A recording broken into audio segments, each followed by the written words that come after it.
प्रधान series में वर्तमान में हम लोग आपके क्लास 10th के सामाजिक विज्ञान के एक शानदार मॉडल पेपर की चर्चा कर रहे हैं। और शुरू से जो ये 40 प्रश्न देख रहे हैं इसकी चर्चा हम लोग पिछले क्लास में कर चुके हैं।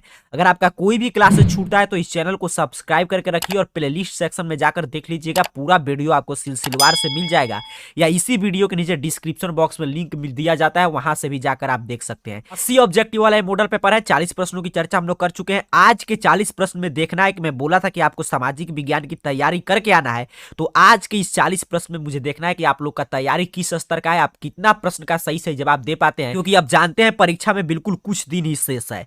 तो एक एक प्रश्न को पढ़ते चलिएगा और कमेंट बॉक्स में आंसर दीजिएगा। आप कभी भी क्लास को देखें आंसर जरूर सोचिएगा, नहीं मालूम होगा तो मैं सही आंसर बताऊंगा, याद करते चलिएगा। 41 नंबर प्रश्न की भारत एक लोकतांत्रिक राज्य है, निम्नलिखित में किसमें यह घोषणा की गई है। बड़ा ही शानदार प्रश्न है, रिपीटेड प्रश्न है। आपको बताना है कि भारत एक लोकतांत्रिक राज्य है, निम्नलिखित में यह किसमें घोषणा की गई है। तो काफी विद्यार्थी कमेंट बॉक्स में बता रहे हैं कि ऑप्शन ए प्रियम्बल में, प्रस्तावना में। तो आपका आंसर बिल्कुल सही है, प्रस्तावना में घोषणा किया गया है कि हम भारत के लोग भारत को एक लोकतांत्रिक गणराज्य। तो ये सभी कहां पे है, प्रस्तावना में।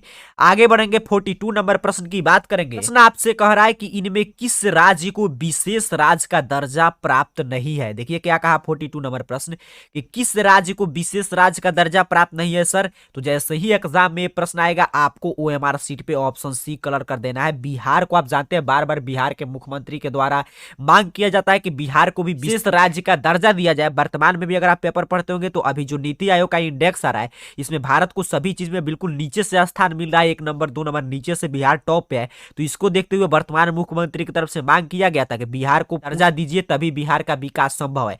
तो वही पूछा था कि किसको विशेष राज्य का दर्जा प्राप्त नहीं है, बिहार को। बाकी सभी ये पूर्वोत्तर राज्य है, अरुणाचल प्रदेश, नागालैंड, मेघालय, इन सबको विशेष राज्य का दर्जा प्राप्त है। आगे बढ़ेंगे, बात करेंगे 43 नंबर प्रश्न का। कह रहा है आपसे कि बहुजन समाज पार्टी के संस्थापक कौन थे। आंसर देते चलिए। पूरा पॉलिटिकल साइंस, हिस्ट्री, ज्योग्राफी, आपका आपदा प्रबंधन, इकोनॉमिक्स सभी का रिवीजन हो जाएगा, क्योंकि ये शानदार मॉडल पेपर है। यहां से एग्जाम में खूब प्रश्न आएंगे, तो एक एक प्रश्न को समझते चलिएगा। कह रहा है बहुजन समाज पार्टी के संस्थापक कौन थे पूछा है, तो राइट आंसर है ऑप्शन बी, कांशीराम। ऑप्शन ख, ऑप्शन बी सही आंसर करेंगे। आगे बढ़ते हैं सर 44 नंबर प्रश्न की बात करते हैं। प्रश्न अपने से कह रहा है कि 2011 की जनगणना के अनुसार भारत में कितनी प्रतिशत महिलाएं शिक्षित है।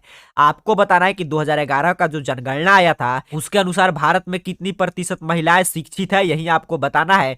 तो जो भी स्टूडेंट कह रहे हैं कि सर इसका राइट आंसर है ऑप्शन बी, 64.6%। तो आपका चला आंसर बिल्कुल सही है, आपका तैयारी समझिए बिल्कुल शानदार है। आगे बढ़ेंगे 45 नंबर प्रश्न, देखिए क्या कह रहा है। इंफ्रारेड कैमरे का उपयोग होता है। इस प्रश्न का आंसर आपको बिल्कुल सही सही कमेंट करना है। इसलिए मैं बोलता हूं एग्जाम तक इस चैनल को सब्सक्राइब करके रखिए, क्योंकि जो भी छात्र इस चैनल के सभी वीडियो देखते होंगे उनसे अब सोचिए आपदा प्रबंधन से कोई भी ऑब्जेक्टिव सब्जेक्टिव प्रश्न आएगा तो आपसे गलत होगा। कहिएगा नहीं सर नहीं गलत होगा। क्यों नहीं गलत होगा, क्योंकि आपके आपदा प्रबंधन में मात्र 7 चैप्टर है और पूरा 7 चैप्टर में आपको 30 मिनट के एक वीडियो क्लास में पढ़ा चुका हूं। अगर वो क्लास आप देख लेते हैं, नहीं देखे होंगे तभी उस वीडियो को देख लीजिएगा, आपका आपदा प्रबंधन पूरा कंप्लीट हो जाएगा। जो भी छात्र उस क्लास को अटेंड किए थे उनका राइट आंसर बिल्कुल आ रहा है कि भूकंप का, कि भूकंप में इसका उपयोग करते हैं इंफ्रारेड कैमरे का। जो भी मलबा के नीचे दब जाते हैं लोग उनका पता लगाने के लिए। तो बिल्कुल सही ऑप्शन बी इसका सही आंसर है। आगे बढ़ेंगे सर 46 नंबर प्रश्न की बात करेंगे। कह रहा है इंडियन प्लेट के खिसकने की दिशा क्या है।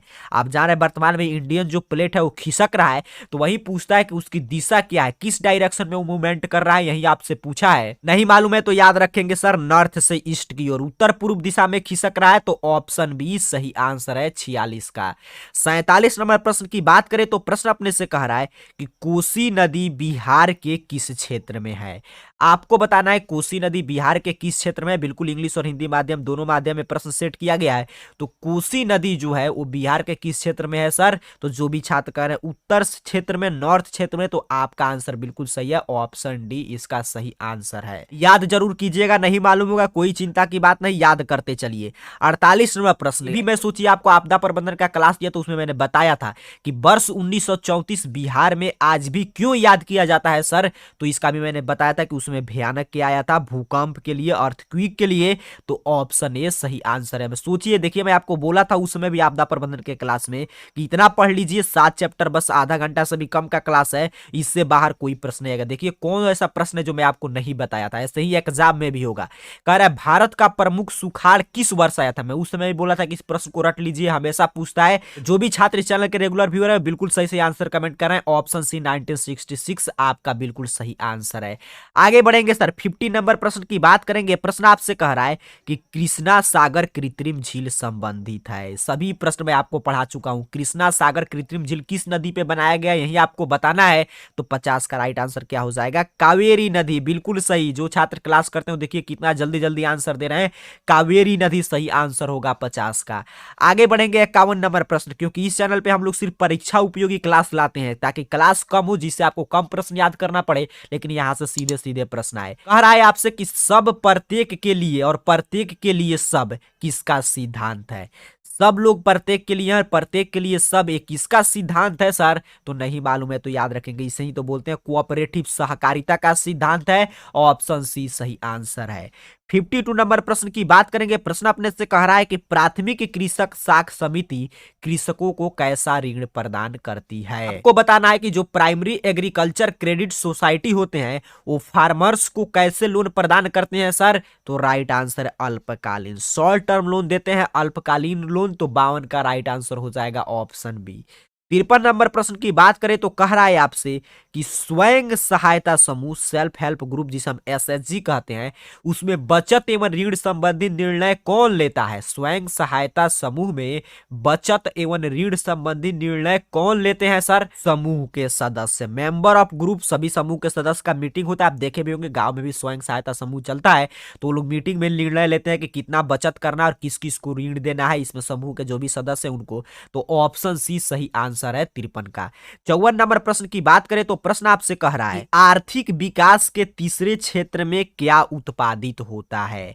आर्थिक विकास के तीसरे क्षेत्र में क्या उत्पादित होता है। तो सर्विस सेक्टर है तीसरा क्षेत्र, सेवा क्षेत्र। तो क्या उत्पादन होगा, सेवा। बिल्कुल सही। ऑप्शन ख अर्थात कि ऑप्शन बी सही आंसर है। एक प्रश्न का आंसर देते चलिएगा, नहीं मालूम है तो याद करते चलिए, इससे बाहर एग्जाम में प्रश्न नहीं आएगा। इतना अगर पढ़ के जाते हैं तो एग्जाम में बिल्कुल आपका शानदार रिजल्ट आएगा। कह रहा है आपसे 55 नंबर प्रश्न, रोजगार प्राप्त करने के लिए क्या आवश्यक है। इसमें से रोजगार प्राप्त करने के लिए क्या आवश्यक है। तो देखिए एम्प्लॉयमेंट के लिए आपको शारीरिक दक्षता अर्थात कि फिजिकल आपकी मजबूती होना चाहिए, आपके पास वर्किंग कैपेसिटी कार्य क्षमता कौशल होना चाहिए, इफिशियंसी अर्थात कि आपका काम में दक्षता ठीक होना चाहिए। तो इसको देखते हुए आप क्या कहेंगे, all of these. Option D इसका सही आंसर आपको ओएमआर शीट पे कलर करके आना है। याद रखेंगे सर, रोजगार प्राप्त करने के लिए फिजिकल स्ट्रेंथ, वर्किंग कैपेसिटी और एफिशिएंसी, ये तीनों चीज है अनिवार्य होता है।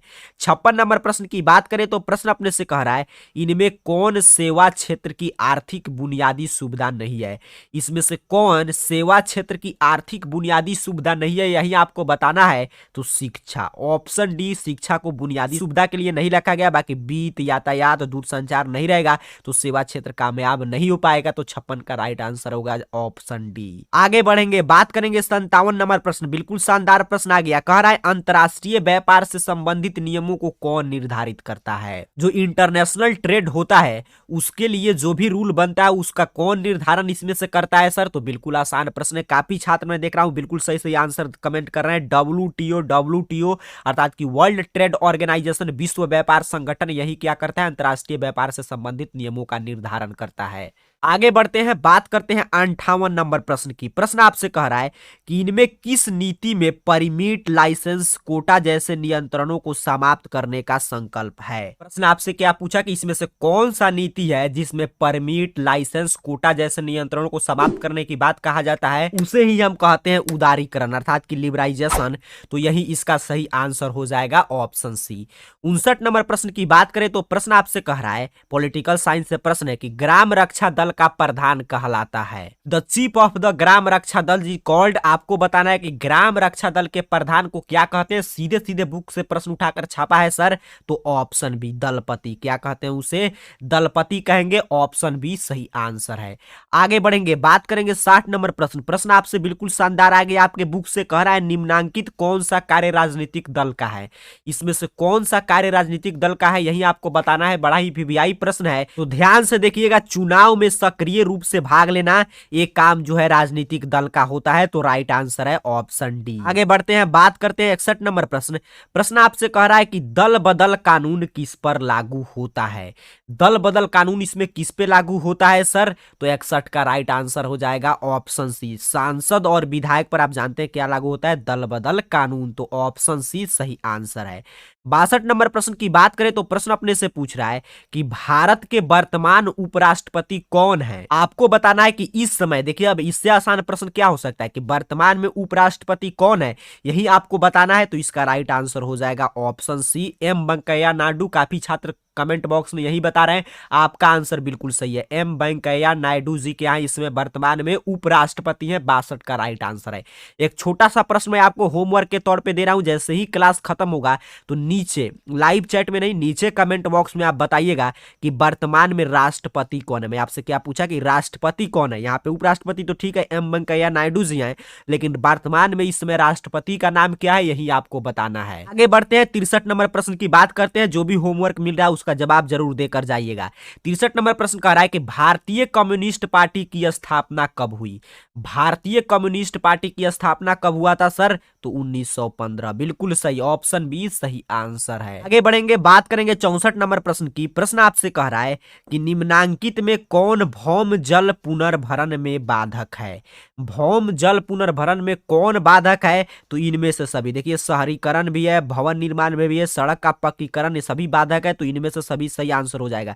आगे बढ़ते हैं, 65 नंबर प्रश्न की बात करते हैं। प्रश्न आपसे कह रहा है कि चाय की पत्तियां प्राप्त की जाती है, इसमें से किस पेड़ से चाय की पत्तियां प्राप्त की जाती है, यही आपसे प्रश्न पूछा है। 65 नंबर प्रश्न का राइट आंसर क्या हो जाएगा? ऑप्शन बी, सदाबहार झाड़ी से। जो सदाबहार झाड़ी आसाम उसाम क्षेत्र में पाया जाता है, वहीं से चाय की पत्तियां प्राप्त की जाती है। तो सर 65 का राइट आंसर है ऑप्शन बी। 66 नंबर प्रश्न आपसे पूछा गया है कि इंद्रपुरी जलाशय किस राज्य में अवस्थित है। ऑप्शन आपको दिखाई दे रहा है, आपको बताना है कि इंद्रपुरी जलाशय इसमें से किस राज्य में स्थित है। तो जो भी छात्र कह रहे हैं कि सर ये बिहार में है, तो आपका आंसर बिल्कुल सही है, ऑप्शन बी सही आंसर करना है। 67 नंबर प्रश्न की बात करें तो प्रश्न आपसे कह रहा है कि प्रखंड स्तर पर आपदा प्रबंधन के लिए किसे उत्तरदायी बनाया गया है।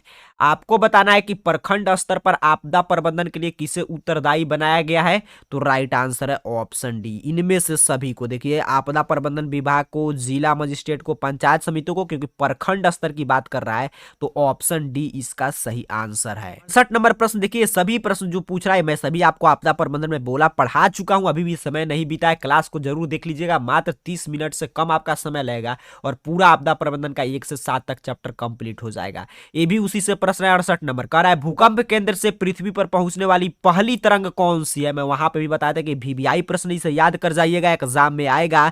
तो पी तरंग, कौन तरंग होता है सर? पी तरंग, ऑप्शन ए सही आंसर करेंगे। 69 नंबर प्रश्न की बात करें तो प्रश्न आपसे कह रहा है कि इनमें कौन खाद्य पदार्थों का बफर स्टॉक बनाता है। इनमें कौन जो है खाद्य पदार्थों का बफर स्टॉक बनाता है, यही आपसे पूछा गया है। तो एफसीआई का क्या काम है? खाद्य पदार्थों का बफर स्टॉक बनाना। तो ऑप्शन बी सही आंसर है। 70 नंबर प्रश्न की बात करें तो प्रश्न आपसे कह रहा है कि भारत में तांबे की सबसे पुरानी खदान किस राज्य में मिलती है। आपको बताना है कि भारत में तांबे की सबसे पुरानी खदान किस राज्य में मिलती है सर? तो ऑप्शन सी, राजस्थान में। कहां पे मिलता है? राजस्थान में। तो ऑप्शन सी सही आंसर है। आगे बढ़ेंगे, 71 नंबर प्रश्न आपके स्क्रीन पे शो कर रहा है, पढ़िए और आंसर देने का प्रयास कीजिएगा। कह रहा है राष्ट्रीय जलमार्ग संख्या 5 का संबंध किस राज्य से है। ये भी रिपीटेड प्रश्न है, इसे भी कई बार पूछा गया है मैट्रिक बोर्ड परीक्षा में। कह रहा है राष्ट्रीय जलमार्ग संख्या 5 का संबंध उड़ीसा राज्य से हो जाएगा। ऑप्शन ए सही आंसर है। आगे बढ़ेंगे, 72 नंबर प्रश्न की बात करें तो प्रश्न आपसे कह रहा है कि पायराइट खनिज उदाहरण है। तो आप जानते हैं, बिल्कुल आसान प्रश्न है, पायराइट जो है अधात्विक खनिज का उदाहरण होता है, नॉन मेटालिक मिनरल है। तो ऑप्शन बी इसका सही आंसर है। 70 नंबर प्रश्न की बात करें सर तो प्रश्न आपसे कह रहा है कि जनसंख्या का घनत्व सबसे अधिक कहां होता है। आपको बता रहा है कि जनसंख्या का घनत्व सबसे अधिक कहां होगा। तो कहिएगा सर महानगर में। आप जानते हैं सबसे अधिक कहां होता है? महानगर में, तो राइट आंसर क्या हो जाएगा, ऑप्शन डी, जनसंख्या गणना तो सबसे अधिक पूछा था। 72 नंबर प्रश्न देखिए क्या कह रहा है, मेगास्थनीज द्वारा लिखित पुस्तक का क्या नाम है। मेगास्थनीज इसमें से कौन सा पुस्तक लिखा है, यही आपसे पूछा है, तो इंडिका, बिल्कुल सही। इंडिका किसकी रचना है, मेगास्थनीज की, तो ऑप्शन डी सही आंसर करेंगे। आगे बढ़ेंगे। 75 नंबर प्रश्न आपको दिखाई दे रहा है, कह रहा है पटना बिहार का राजधानी कब बना। बड़ा महत्वपूर्ण प्रश्न है, जल्दी से आंसर दीजिएगा। ऑप्शन आपको दिखाई दे रहा है, पटना बिहार का राजधानी कब बनी, यही आपको बताना है। तो जो भी छात्र कह रहे हैं ऑप्शन बी 1912 में, तो आपका आंसर बिल्कुल सही है, ऑप्शन बी इसका सही आंसर हो जाएगा। 76 नंबर प्रश्न की बात करें तो प्रश्न आपसे कह रहा है कि 1920 से 27 के मध्य अमेरिका में किस क्षेत्र में आर्थिक प्रगति हुई। 1920 से 27 के बीच में अमेरिका में किस क्षेत्र में आर्थिक प्रगति हुई थी, यही आपसे पूछा है, तो मोटर कार क्षेत्र में हुआ था, ऑप्शन सी सही आंसर है। 77 नंबर प्रश्न आपके सामने आ गया, कह रहा है याल्टा सम्मेलन कब हुआ था। आपको बताना है कि याल्टा सम्मेलन जो हुआ था, याल्टा कॉन्फ्रेंस, वो कब हुआ था, तो 1945 में। कब हुआ था, 1945 में, तो राइट आंसर है ऑप्शन सी।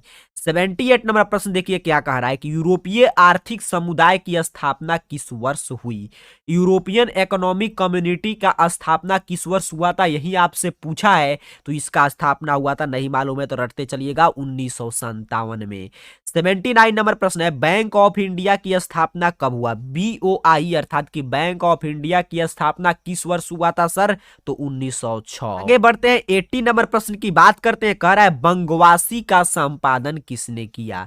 बंगवासी का संपादक इसमें से कौन है, तो जोगेंद्र नाथ बोस के द्वारा बंगवासी का संपादन किया गया था, तो ऑप्शन का अर्थात कि ऑप्शन ए सही आंसर है। नीचे कमेंट बॉक्स में आपको बताना है कि 40 प्रश्न में से आज आप कितना कितना सही जवाब दे पाए हैं, और आगे देखिए अब 40 प्रश्न का सब्जेक्टिव प्रश्न है, तो वीडियो को लाइक जरूर कीजिएगा। जैसा कि आप सभी जानते हैं कि डेली 6:30 PM पे आपके लिए एक नया क्लास होता है, तो फिर कल इसी समय मिलेंगे, तब तक के लिए पढ़ाई करते रहिए। आप सभी को बहुत बहुत धन्यवाद।